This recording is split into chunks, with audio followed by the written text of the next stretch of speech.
Hey, hey guys, Brian delivers you the goods here. Sorry, my throat was acting up a second ago. I was trying to say hey guys, so I was messing up with my throat. So pretty much, I'm returning to you for the Linkin Park Worst to Best Albums 2024 Reupdated list.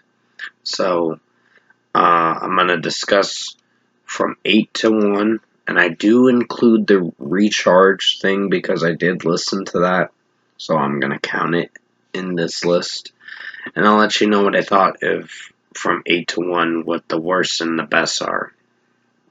So let's dive into this worst to best ranking list. So pretty much we're going to start with number 8, One More Light.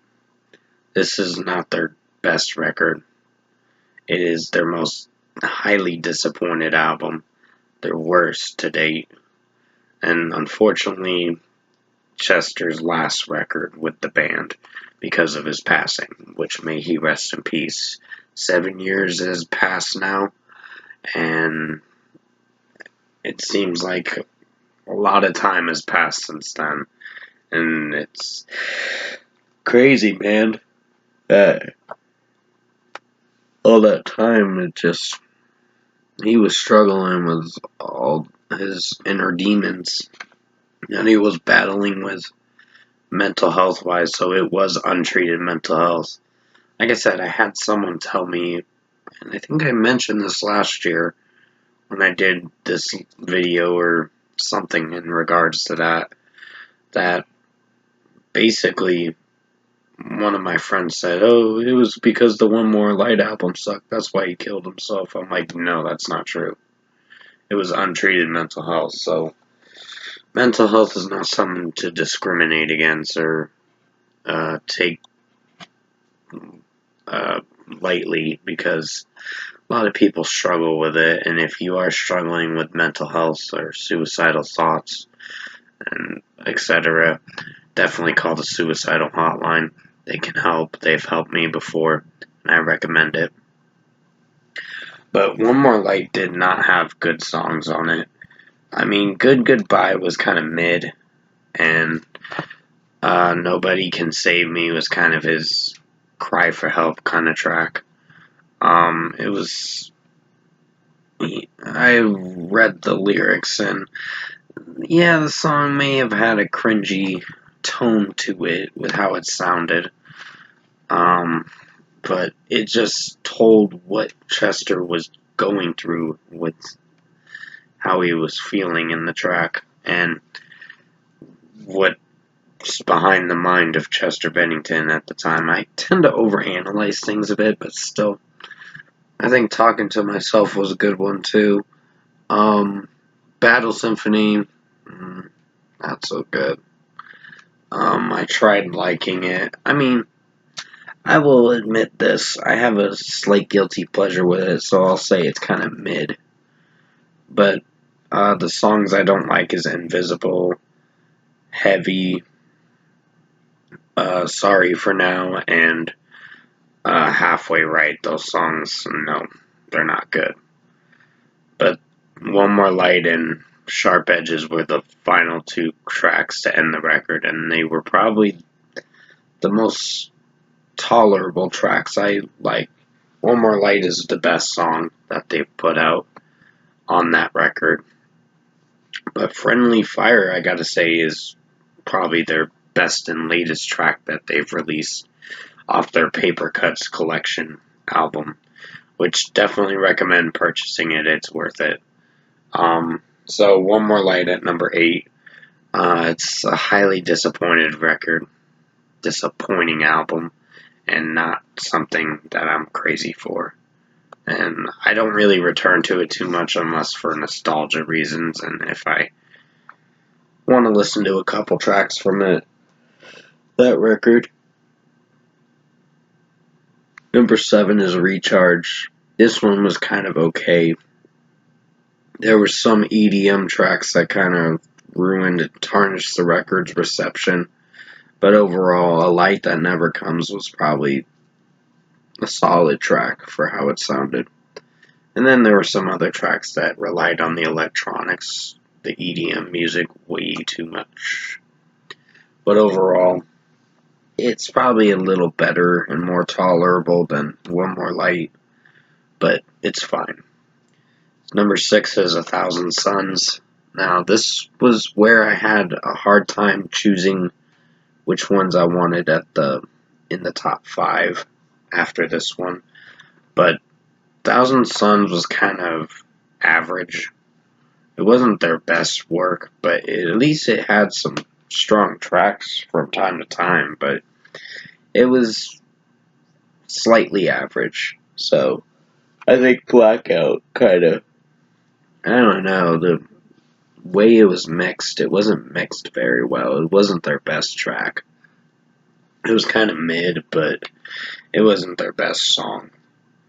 And there was a few other tracks that kind of seemed a little slow and sluggish, like Wisdom, Justice, and Love was kind of way too overproduced with how they're making Martin Luther King's speech thing like a deep robotic, weird robotic sound, an evil robot kind of monotone sound, and it didn't sound that great.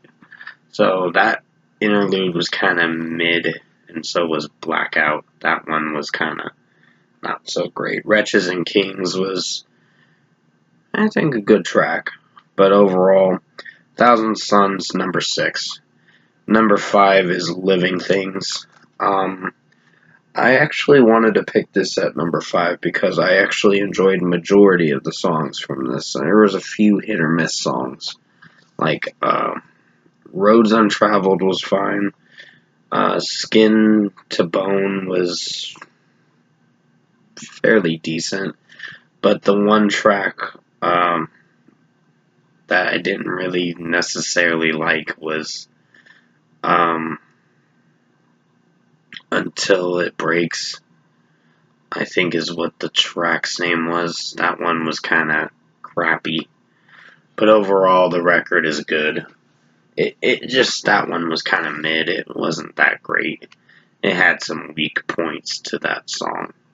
So number 5 is Living Things. I did enjoy majority of the tracks, like Burn It Down, Castle of Glass, I'll Be Gone, Lies, Greed, Misery, In My Remains, and Lost in the Echo.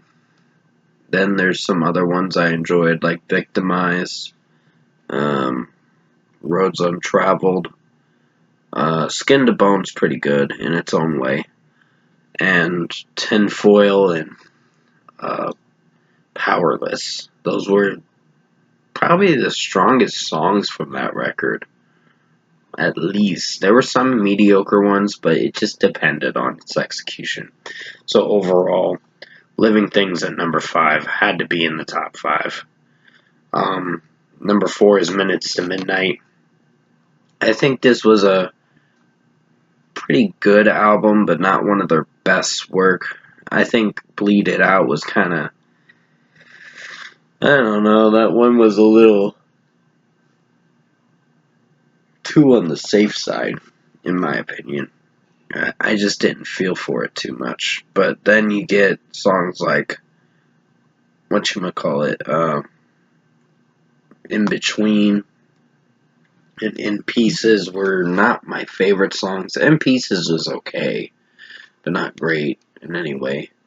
But overall, if I have to pick it at number 4 because it's a good record, at least it had good songs, but it is not in the top 3 of the best tracks that I've really listened to.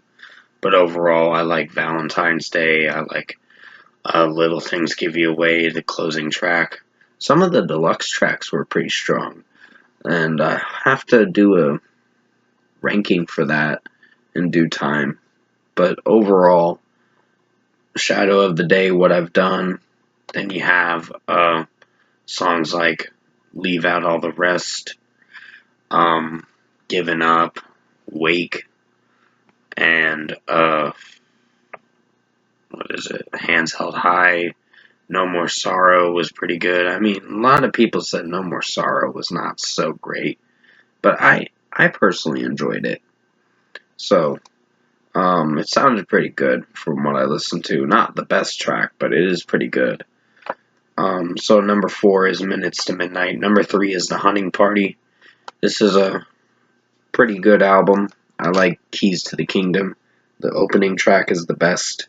And then you have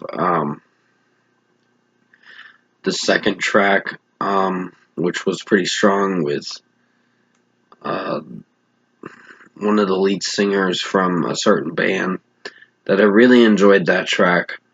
I can't remember the song's name. Guilty All the Same was pretty good. Then you have War, which was pretty strong. It was in your face, kind of, but Chester really went at it with his screams in this record. I'll give it that. And Wastelands was pretty solid of a track. Until It's Gone was a pretty good one for what it went for. They had a music video for it, but I really did dig Final Masquerade. I really liked that track, even though there was like a baby crying at the opening part of this music video. Still was a pretty rockish song, and I really dig that track. So, Line in the Sand was a pretty good one to end the record. But I enjoyed the 10th track from that record, which I can't remember all the songs, but all I know is Hunting Party was a great record. Had to be in the top 3, and now we will get to the final 2. So number 3 was The Hunting Party. Number 2 is Hybrid Theory. I had to put this at number 2. It is a great record, don't get me wrong, but there is another record that I enjoyed more than Hunting Party, and it's their sophomore record, which I think you know what it's going to be. Hybrid Theory was a strong record, and had to be top notch. I think songs like Paper Cut, One Step Closer, With You, Points of Authority, Crawling, Runaway was fine. By Myself was pretty good, but it just had its moments. In the End, and then you have A Place for My Head, Forgotten was pretty strong, Cure for the Itch, and then you get some of the deluxe tracks plus Pushing Me Away, My December, High Voltage, and then the Paper Cuts live version was pretty good. So really dug all 15 songs.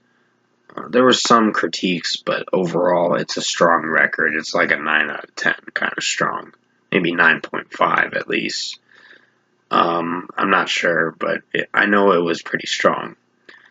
Now to get to the honorable mentions. Now I'm going to be mentioning some honorable mentions. I would at least give them a chance and see what you think of it. Honorable mention number 1 is going to be Hybrid Theory 20th Anniversary Edition. I know this has like a lot of fucking songs, but at least break it down, listen to what you can each day. You don't have to listen to all of it like I did. I listened to like 4.5 hours of that whole entire thing with She Couldn't and other songs like that. But it was long, I'll tell you that. I spent almost 5 hours on that record. And I was drained after I listened to it. I was like mentally drained, musically drained, and I'm like, okay, I'm tired. That was a lot of music. I was musically exhausted from that record. I mean, it was good. Don't get me wrong, it was pretty good. But I got musically drained from that, personally. But I still enjoyed it. I'm not saying it's bad, it's just still strong, so had to mention it as an honorable mention. Another honorable mention, number 2, is going to be Meteora 20th Anniversary Edition. Great record. Lost was a highlight from that record. as a bonus track. It's pretty strong. And then there were some other ones that I enjoyed from it that were pretty good. So, pretty good stuff. And finally, honorable mention number 3, Paper Cuts, the singles collection from 2000 to 2024, something like that. Pretty good from what I listened to. I mean, the track listing, when they broke it down, I was highly disappointed, but I still enjoyed it for how it turned out. So, had to mention that. And Friendly Fire was the Friendly Fire and QWERTY were the new tracks from the record. QWERTY was like a song we never really got to fully dive deep into, but I know it was a bonus track, I think, off the Hybrid Theory record. If I'm not mistaken, it's that or Meteora. But now, that was the third honorable mention, the Paper Cuts collection. Number 1 is Meteora. Great record, by the way. I love a lot of the songs. The only ones I was hesitant on was Nobody's Listening. Nobody's Listening was pretty good in its own way. Sessions was iffy, but not great. Still, it was hard to decide which ones I wanted to be number 2 and number 1, which I made my choice, and I'm glad I made the choice I made for number 1, because Meteora is a great record, and it's their best record, best sophomore album I've listened to. From the Inside was my favorite track from that record. Somewhere I Belong's pretty good. Hit the Floor is a great track. Easier to Run, pretty good song. Faint. And you have tracks like whatchamacallit, Don't Stay, the intro track, Forward, I think it's called. Session was hit or miss. It was solid, but not great of an interlude track to get to the last song, Numb. Nobody's Listening was fairly solid. At least it was a solid one too, but had a few critiques. Figure 09 was great. Breaking the Habit, and so on and so forth. So that's pretty much all the tracks, and number 1 is Meteora. That is going to be it for this Linkin Park Worst to Best 2024 re-upload list. I hope you enjoyed re-updated list, I guess you could call it. Hope you enjoyed this lengthy video. I made it as best as I could, and you guys have a good night, and thanks for watching. I wanted to do this on the day Chester Bennington died, which marks 7 years as of tonight, as of now, of course. So may he rest in peace. He still will be missed to this day, and I think they plan on coming back, Linkin Park, and I'm like, no, I don't think you should. It's not going to sound the same. Even with a female singer, I don't know. I'm unsure about that. Let's just see how it does, but overall, I think they should just stick with anniversary albums. They made enough for us. It's been quite a while since an actual Linkin Park record, but I just don't see them coming back personally after the loss of Chester Bennington. It just doesn't seem right and all that, but that's just my opinion. But still, hope you enjoyed this lengthy video. You guys have a good night, and thanks for watching my re-updated list for Linkin Park Worst to Best albums re-ranking list. Thanks for watching.